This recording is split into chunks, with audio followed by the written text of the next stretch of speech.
ئازاد ئۆمەراوەیی پەیامنێری پێیان وەردەگرین ئازاد سڵاوت لێبێت لە سۆران چ باسە؟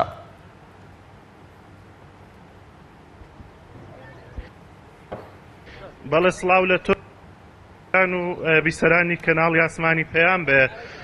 من ئێستا لە قەزای ڕەواندووزم. دیارە لە قەزای ڕەواندووسیش وەکو شار و شارۆچکانی تری هەرێمی کوردستان بایکۆت ڕاگەێنراوە. وەکو بینی مامۆستایان لە قەزای ڕەواندووز بایکۆتیان دەست پێ کردووە.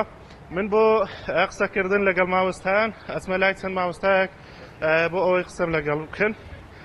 سڵاوت لێبێ مامۆستا، ئێوە چەند قوتابخانە بن بایکۆتان ڕاگەیاندووە و داواکاریەکانیەوە چی؟ بە دیاریکراوی ناوی قوتابخانەکان یانە برێن عەزیز قوتابخانەکانمان ئامادە نەکردووە، بەڵام قوتابخانەکان سەردەمی ئامادەکاری ئەوەی ئەکەن کە بتوان بێن ناخۆ بێن خۆپیشاندانەکە و داواش لە مامۆستایانەکەین، داوا لە ئەوانەی کە ناب تا ئێستا ئامادەیان تێدا هەبێت و لۆ ئەوەی داوای بتوانین دا حەق و مافی خۆمان بکەین و بتوانی وەکو شوێنەکانی تر دەنجی مەدەنجی ڕەواندووز کە دەنگێکی زیندووە هەمیشە دەنجی هەبوو ڕەواندووز ئەو دەنگە بە زیندوی بمێنێتەوە بۆ ئەوەی بتوانین دا حەق و مافی خۆمان وەگرینەوە. بەڵێ زۆر سپاس. دیارە ژمارێکی بەرچاو لە قوتابخانەکانی ڕەواندووز بایکۆتیان ڕاگەیاندووە، وەکو تاکە شوێن لە دەڤەری سۆران لە 4 قەزا تەنها ئەوەی کەوا بایکۆتی ڕاگەیاندووە قوتابخانەکانی قەزای ڕەواندووزن لە ئێستادا کەوا بایکۆتەکەن. ئەچمە لای مامۆستایشتریش بزانم داواکاری ئەوان چییە. مامۆستا سڵاوت لێبێت و داواکاریەکانتان سڵاو لێوەش بێ.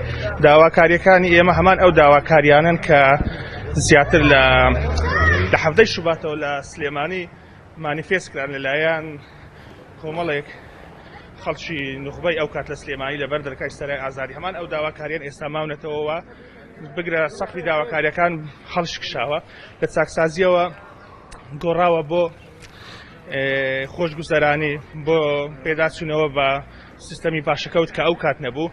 بەڵام لێر دەمێ شتێک بڵێم، ئەو ناڕەزایی ئەمڕۆ لێرەدا خەڵک لەسەر شەقامدا ڕای دەگەینێت و تعبیر لە ئیرادەی ناڕەزایی تەنها ئەو کۆمەڵە مامۆستایان ناکات کە لێرەیە، بەڵکو ئەمە نێونەرایەتی هەموو ئەو مامۆستایانەشە ئەبڕۆ نەیانتوانی هەر هۆکارێک بن لێرە بێت.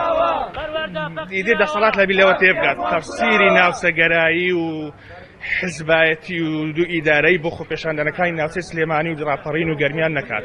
ئەم خۆپێشە ئەم گربوونەوە ئەم ناڕەزایەکی سەراپاگیریە قەزەیەکی گشتی کۆمەڵایەتی نیشتیمانی ئەم وڵاتەیە کە تێیدا ڕووی لە دەسەڵاتێکی پاوەندخوازی ستەمکاریەت لە ڕێککردنی ژێربەژێر و سەفخەی سیاسی لەگەڵ بەو دوایە لەگەڵ عەبادی دەیەوێت ئاستی مەحانات و ئازاری ئەم ملەتە زیاتر قوڵ بکات. داواکاریەکانیەوە داواکاری سەرەکی چین و بایکۆتەکەتان تاکەی بەردەوامە بێتن و تەواوی قەزای ڕەواندز بایکۆتیان ڕاگەیاندووە؟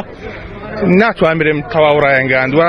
گربوونەوەکەی ئەمڕۆ کە زیاتر لە گربوونەوەیەکی یاخود بڵێم لە کۆنگرێژ ڕۆژنامە نووسی ئەچی تێدا بەیانێکە خوێندنەوە ناتوانین ناوی بنێن گربوونە و خۆپێشاندان دیار نییە تاکەی بەردەوامە بێ. داواکاری سەرەکیش ئەمڕۆ بریتە لە پێداچوونەوە بە یاخود هەڵگرتنی یەکجارەشی سیستەمی پاشەکەوت و نەمەهێشتنی ئەو سیستەمە نایاساییە کە بەسەر ئەو باری ئەو ملەتەدا بووە بە بارێکی زەحمەت و دژوار. بەڵێ زۆر سپاس. ئەمەوێت زیاتر مامۆستای زیاتر وەربگرم و ناڕەزایەتی زیاتری مامۆستایان بگوازمەوە. چمە لای مامۆستایەکی تر بزانم داواکاریەوان چییە. بەڵێ ئێمە ئەوڕۆ وەکو مامۆستایانی دەڤەری ڕەواندز دەمانێت پاڵپشتی خۆمان بۆ تەواوی فەرمانبەرانی دەڤەری سلێمانی ڕانی و هەولێر و شارەکانی تری کوردستان ڕابگەێنین کە ئێمەش وەکو ئەوان هاوخەمی ئەوانین و ئێمەش هەمان کێشە و گرفتمان هەیە لەگەڵ حکوومەتی هەرێم و ئەبێ حکوومەتەوەی لە یاد بێ کە ئێمەش باوکین و هەماشە مامۆستامان هەیە دایکە هەمان کێشیان هەیە. داوا لە حکوومەتی هەرێمەکەین بەتنگ داواکاریەکانمانەوە بێت و داواکاری مامۆستایان و فەرمانبەران جێبەجێ بکە. ئیتر بەسە کاتیەوە هاتووە داواکاریەکانیەوە خۆی لە چی ئەبینێتەوە؟ داواکاریەکانی ئێمە ئەمڕۆ وەکو هەموو مامۆستایانی کوردستان داواکردنی موچەی خۆمانە بەبێ پاشەکەوت، هەروە پێدانی موچێ لە کاتی خۆیدا، هەروە نەخەوتانی موچەکانمان لە ڕابردوو. ئەگەر هاتووە ئەو داواکاریانە جێبەجێ کراوە مامۆستاکان بێگومان لە حکوومەت و تەواوی دام و دەستگاکان پەرۆشترە دەوامی خۆیان بە ئاساییەکەن و بەڵام ئەگەر هاتوو داواکاریەکانمان جێبەجێ نەکرا ئەوە بەدڵنیایی بایکۆت بەردەوام دەبێتن وەکو شار و شارۆچکەکانی تری کوردستان. بەڵێ زۆر سپاس بەڵێ ئازاد ئۆمەراوەیی لە ڕەواندزەوە ڕاستەوخۆ لەگەڵمان بۆی سپاس بۆ ڕووماڵی خۆپشاندان و گەربوونەوەکان